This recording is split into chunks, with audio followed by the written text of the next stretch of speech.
ಇಡೀ ಕಾಂಗ್ರೆಸ್ ಪಕ್ಷ ಸಿಎಂ ಬೆನ್ನಿಗೆ ನಿಂತಿರುವಂತಹ ಸಂದೇಶ ರವಾನೆಯಾಗಿದೆ. ಮೂಡಾ ಪ್ರಕರಣದಲ್ಲಿ ಸಿಎಂ ಜೊತೆಗಿರುವಂತಹ ಸಂದೇಶವನ್ನ ಪಕ್ಷ ರವಾನೆ ಮಾಡಿದೆ. ಇದೇ ಮೊದಲ ಬಾರಿಗೆ ಇಡೀ ಪಕ್ಷ ಸಿಎಂ ಬೆನ್ನಿಗೆ ನಿಂತಿದೆ ಅನ್ನುವಂಥ ಚರ್ಚೆ ಶುರುವಾಗಿರೋದು.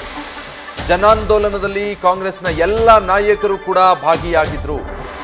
ಈ ಮೂಲಕ ಈಗ ಸಿಎಂ ಸಿದ್ದರಾಮಯ್ಯ ಮತ್ತಷ್ಟು ಸ್ಟ್ರಾಂಗ್ ಆಗಿದ್ದಾರೆ ಅನ್ನೋ ಚರ್ಚೆ. ಎಲ್ಲ ನಾಯಕರು ಕೂಡ ಭಾಗಿಯಾಗಿದ್ರು. ಎಲ್ಲರೂ ಕೂಡ ಮುಖ್ಯಮಂತ್ರಿಗಳ ಬೆನ್ನಿಗೆ ನಿಂತು ಮಾತನಾಡಿದ್ರು. ಇನ್ನು ಪಕ್ಷದ ಹೈಕಮಾಂಡ್ ಕೂಡ ಈಗಾಗಲೇ ಸಿಎಂ ಸಿದ್ದರಾಮಯ್ಯನವರ ಪರವಾಗೇ ಇದೆ. ಹೀಗಾಗಿ ಈ ಜನಾಂದೋಲನ ಸಮಾವೇಶದ ನಂತರದಲ್ಲಿ ಒಂದು ಸ್ಪಷ್ಟ ಸಂದೇಶ ರವಾನೆಯಾಗಿದೆ. ಇಡೀ ಕಾಂಗ್ರೆಸ್ ಪಕ್ಷ, ಎಲ್ಲ ಪ್ರಮುಖ ನಾಯಕರು, ಸಂಪುಟದ ಎಲ್ಲ ಸಚಿವರು, ಕಾಂಗ್ರೆಸ್ನ ಹೈಕಮಾಂಡ್ ಒಗ್ಗಟ್ಟಾಗಿ ಮುಖ್ಯಮಂತ್ರಿಗಳ ಬೆನ್ನಿಗೆ ನಿಂತಿದ್ದಾರೆ. ಆ ಮೂಲಕ ಈ ಆರೋಪಗಳೇನು ಕೇಳಿ ಬರ್ತಾ ಇದೆ, ಆ ಮೂಲಕ ಸಿದ್ದರಾಮಯ್ಯರವರನ್ನ ಕುಗ್ಗಿಸೋ ಪ್ರಯತ್ನ ನಡೀತಾ ಇದೆ. ಅದು ಸಾಧ್ಯ ಆಗೋದಿಲ್ಲ. ಸಿದ್ದರಾಮಯ್ಯ ಮತ್ತಷ್ಟು ಸ್ಟ್ರಾಂಗ್ ಆಗಿದ್ದಾರೆ ಅನ್ನೋ ಸಂದೇಶವನ್ನ ನಿನ್ನೆ ಇದೇ ಮೈದಾನದ ವೇದಿಕೆಯಿಂದ ಜನಾಂದೋಲನ ಸಮಾವೇಶದ ಮೂಲಕ ಕಾಂಗ್ರೆಸ್ ಪಕ್ಷ ನೀಡಿರೋದು. ಡೀಟೇಲ್ಸ್ ಕೊಡ್ತಾರೆ ಹರೀಶ್, ಲೈವ್ನಲ್ಲಿ ಜಾಯ್ನ್ ಆಗ್ತಾ ಇದ್ದಾರೆ. ಹರೀಶ್, ನಿನ್ನೆಯ ಜನಾಂದೋಲನ ಸಮಾವೇಶ ಸಿಎಂ ಸಿದ್ದರಾಮಯ್ಯ ಮತ್ತಷ್ಟು ಸ್ಟ್ರಾಂಗ್ ಆಗಿ ಕಮ್ ಬ್ಯಾಕ್ ಆಗಿದ್ದಾರೆ ಅನ್ನೋದನ್ನು ಸಾಬೀತುಪಡಿಸ್ತಾ ಇದೆಯಾ ಅಂತ? ಹೈಕಮಾಂಡ್ ಅವರ ಪರವಾಗಿದೆ, ಎಲ್ಲ ರಾಜ್ಯದ ಕಾಂಗ್ರೆಸ್ ಪಕ್ಷದ ನಾಯಕರು ಅವರ ಬೆನ್ನಿಗಿದ್ದಾರೆ. ಸೊ ಸಿಎಂ ಮತ್ತಷ್ಟು ಸ್ಟ್ರಾಂಗ್ ಆದ್ರ?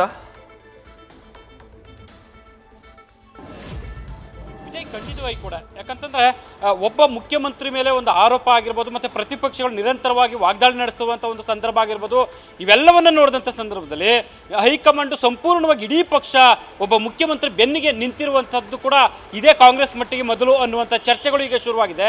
ಈ ಹಿಂದೆ ಕೂಡ ಹಲವು ಸಂದರ್ಭಗಳಲ್ಲಿ ಸಿಎಂ ಮುಖ್ಯಮಂತ್ರಿ ಗಾದಿಯಿಂದ ಇದ್ದಂಥವ್ರು ಎಲ್ಲರೂ ರಾಜೀನಾಮೆ ಕೊಡಬೇಕಾದಂಥ ಪ್ರಸಂಗಗಳು ಎದುರಾಗಿತ್ತು. ಸೊ ಅವರು ಒಂದು ರೀತಿಯಲ್ಲಿ ಏಕಾಂಗಿ ಆದರು ಅನ್ನುವಂಥ ಸನ್ನಿವೇಶಗಳು ಕೂಡ ಈಗ ನಮ್ಮ ಮುಂದೆ ಇರುವಂಥದ್ದು. ಆದರೆ ಸಿದ್ದರಾಮಯ್ಯ ಅವರ ವಿಚಾರದಲ್ಲಿ ಮಾತ್ರ ಇದು ಭಿನ್ನ ಅನ್ನುವಂಥದ್ದು ಕೂಡ ಈಗ ಚರ್ಚೆಗಳು ಶುರುವಾಗಿದೆ. ಇಡೀ ಪಕ್ಷ ಅಂದರೆ ಕಾಂಗ್ರೆಸ್ ಹೈಕಮಾಂಡ್ ಆಗಿರ್ಬೋದು, ಸಚಿವರು, ಶಾಸಕರು ಎಲ್ಲರೂ ಕೂಡ ಸಿದ್ದರಾಮಯ್ಯ ಅವರ ಬೆನ್ನಿಗೆ ನಿಲ್ಲುವಂಥ ಒಂದು ಸ್ಪಷ್ಟ ಸಂದೇಶವನ್ನು ಕೊಟ್ಟಿರುವಂಥದ್ದು ಕಾಂಗ್ರೆಸ್ ಮಟ್ಟಿಗೆ ರಾಜ್ಯದಲ್ಲಿ ಇದೇ ಮೊದಲು ಅನ್ನುವಂಥ ಚರ್ಚೆಗಳು ಕೇಳಿಬರ್ತಿದ್ವೆ. ಈಗಾಗಲೇ ಕೂಡ ಏನು ಸಿದ್ದರಾಮಯ್ಯರ ವಿರುದ್ಧ ಮೂಡಾ ವಾಲ್ಮೀಕಿ ಆರೋಪಕ್ಕೆ ಸಂಬಂಧಪಟ್ಟಂಗೆ ನೇರವಾಗಿ ಹೈಕಮಾಂಡ್ ರಾಜ್ಯದ ನಾಯಕನ ಕರೆಸ್ಕೊಂಡ್ರು, ಸಿಎಂ ಮತ್ತು DCM ಇಬ್ಬರನ್ನು ಕರೆಸ್ಕೊಂಡ್ರು. ಆ ಒಂದು ಸಂದರ್ಭದಲ್ಲೂ ಸಿದ್ದರಾಮಯ್ಯವರ ವಾದವನ್ನು ಆಲಿಸ್ತು, ಏನು ನಾನು ತಪ್ಪು ಮಾಡಿಲ್ಲ ಅನ್ನುವಂಥ ಒಂದು ದಾಖಲೆ ಸಮೇತ ಅವ್ರು ಮುಂದೆ ಇಡ್ತಕ್ಕಂಥ ಒಂದು ಪ್ರಯತ್ನ ಮಾಡಿದ್ರು. ಆ ಒಂದು ಸಂದರ್ಭದಲ್ಲಿ ಹೈಕಮಾಂಡ್ ಅವರಿಗೆ ಬೆನ್ನಿಗೆ ನಿಲ್ಲುವಂಥ ಪ್ರಯತ್ನ ಮಾಡ್ತು, ಮತ್ತು ನಾವು ನಿಮ್ಮ ಜೊತೆಗಿದ್ದೀವಿ, ಹೋಗಿ ಹೋರಾಟ ಮಾಡಿ ಅನ್ನುವಂಥ ಸಲಹೆಯನ್ನು ಕೊಡ್ತು. ಸೊ ಒಂದು ರೀತಿಯ ಅಭಯವನ್ನು ಕೂಡ ದೆಹಲಿ ಮಟ್ಟದಲ್ಲಿ ಸಿಕ್ಕಿರುವಂಥದ್ದು. ಅದೇ ಹುಮ್ಮಸ್ಸು ಖುಷಿಯಲ್ಲಿ ಬಂದಂತಹ ಸಿದ್ದರಾಮಯ್ಯ ಅವರಿಗೆ ರಾಜ್ಯದಲ್ಲಿ ಎಷ್ಟು ಮಟ್ಟಿಗೆ ಬೆಂಬಲ ಸಿಗುತ್ತೆ ಅನ್ನುವಂಥ ಸಣ್ಣ ಅಳುಕು ಅವರಿಗೆ ಕಾಡದಂತೆ ಕಾಣಿಸ್ತಿದೆ. ಅದಾದ ನಂತರ ನೇರವಾಗಿ AICC ಪ್ರಧಾನ ಕಾರ್ಯದರ್ಶಿ KC ವೇಣುಗೋಪಾಲ್ ಆಗಿರ್ಬೋದು, ಉಸ್ತುವಾರಿ ರಣದೀಪ್ ಸಿಂಗ್ ಸುರ್ಜೇವಾಲಾ ಇಬ್ಬರು ಕೂಡ ರಾಜ್ಯಕ್ಕೆ ಆಗಮಿಸ್ತಾರೆ. ಅಲ್ಲೂ ಬಂದ ಸಭೆಯನ್ನು ಮಾಡಿ ನೇರವಾಗಿ ಸಚಿವರು, ಶಾಸಕರು ಎಲ್ರಿಗೂ ಕೂಡ ಸ್ಪಷ್ಟ ಸಂದೇಶವನ್ನು ರವಾನೆ ಮಾಡ್ತಾರೆ. ಜೊತೆಗೆ DCM DK ಶಿವಕುಮಾರ್ ಅವ್ರಿಗೂ ಕೂಡ ಕಲ್ಲು ಬಂಡೆ ಥರ ನಿಲ್ಲಬೇಕು ಸಿಎಂ ಬೆನ್ನಿಗೆ ಅನ್ನುವಂಥ ಸಂದೇಶವನ್ನು ರವಾನೆ ಮಾಡ್ತಾರೆ. ಸೊ ಅಲ್ಲೂ ಕೂಡ ಸಿದ್ದರಾಮಯ್ಯ ಅವರ ನಿಷ್ಕಳಂಕ ಅಂದರೆ ಕಳಂಕರಹಿತವಾದಂತಹ ಒಂದು ಚಾರಿತ್ರ್ಯ ಅನ್ನುವಂಥ ವಿಚಾರವನ್ನು ಪ್ರಸ್ತಾಪ ಮಾಡ್ತಾರೆ. ಇದೆಲ್ಲವೂ ಕೂಡ ಪ್ರತಿಪಕ್ಷಗಳ ಷಡ್ಯಂತ್ರ ಅನ್ನುವಂಥ ಮಾತುಗಳನ್ನ ಹೇಳ್ತಾರೆ.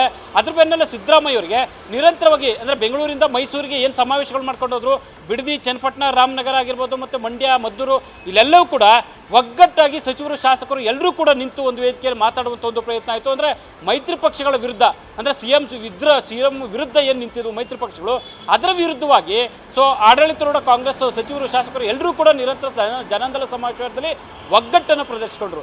ವಿಶೇಷ ಅಂತಂದರೆ ನಿನ್ನೆ ಮೈಸೂರಿನಲ್ಲಿ ಅಂದರೆ ಸಿಎಂ ಅವರ ತವರು ಜಿಲ್ಲೆ ನಡೆದಂಥ ಸಮಾವೇಶದಲ್ಲಿ ಎಲ್ಲ ಸಚಿವರು, ಶಾಸಕರು, ಪ್ರಮುಖವಾಗಿ ಬಹುತೇಕ ಎಲ್ಲ ನಾಯಕರು ಕೂಡ ಒಂದು ವೇದಿಕೆಯನ್ನು ಅಲಂಕರಿಸಿದ್ರು, ಕಹಳೆಯನ್ನು ಮೊಳಗಿಸಿದ್ರು, ಕೈ ಹಿಡಿದು ಕೂಡ ಒಗ್ಗಟ್ಟಾಗಿದ್ದೀವಿ ಅನ್ನುವಂಥ ಸಂದೇಶವನ್ನು ಕೊಟ್ಟರು. ಸಿಎಂ ಸಿದ್ದರಾಮಯ್ಯ ಅವರ ಬೆನ್ನಿಗೆ ನಾವಿದ್ದೀವಿ ಅನ್ನುವಂಥ ಮಾತುಗಳನ್ನ ಬಹಿರಂಗವಾಗಿ ಹೇಳಿದ್ರು. ಸೊ ಈ ಮೂಲಕ ಎಲ್ಲ ಒಂದು ಕಡೆ ಸಿಎಂ ಸಿದ್ದರಾಮಯ್ಯವರು ಮತ್ತಷ್ಟು ಸ್ಟ್ರಾಂಗ್ ಆದರೆ ಕಾಂಗ್ರೆಸ್ಸಲ್ಲಿ ಅನ್ನುವಂಥ ಚರ್ಚೆಗಳು ಈಗ ಶುರುವಾಗಿರುವಂಥದ್ದು. ಯಾಕಂತಂದರೆ ಸಿದ್ದರಾಮಯ್ಯ ಅವರಿಗೆ ಅಭೂತಪೂರ್ವವಾಗಿ ಒಂದು ರೀತಿಯಲ್ಲಿ ಕೂಡ ಕಾಂಗ್ರೆಸ್ ಪಕ್ಷದಲ್ಲಿ ಬೆಂಬಲವಾಗಿ ನಿಂತಿರುವಂಥದ್ದು ಕೂಡ ಒಂದು ರೀತಿ ದೊಡ್ಡ ಮಟ್ಟದ ಒಂದು ಸ್ಥೈರ್ಯ ಸಿಕ್ಕಿರುವಂಥ ಕಾಣಿಸ್ತಾ ಇದೆ. ಹಾಗಾಗಿ ಸಿದ್ದರಾಮಯ್ಯ ಅವರು ಸದ್ಯದ ಮಟ್ಟಿಗೆ ಸಂಪೂರ್ಣವಾಗಿ ಸ್ಟ್ರಾಂಗ್ ಆಗಿದ್ದಾರೆ ಕಾಂಗ್ರೆಸ್ಸಲ್ಲಿ ಅನ್ನುವಂಥ ಚರ್ಚೆಗಳು ಶುರುವಾಗಿರುವಂಥದ್ದು. Vijay, okay, thank you Harish.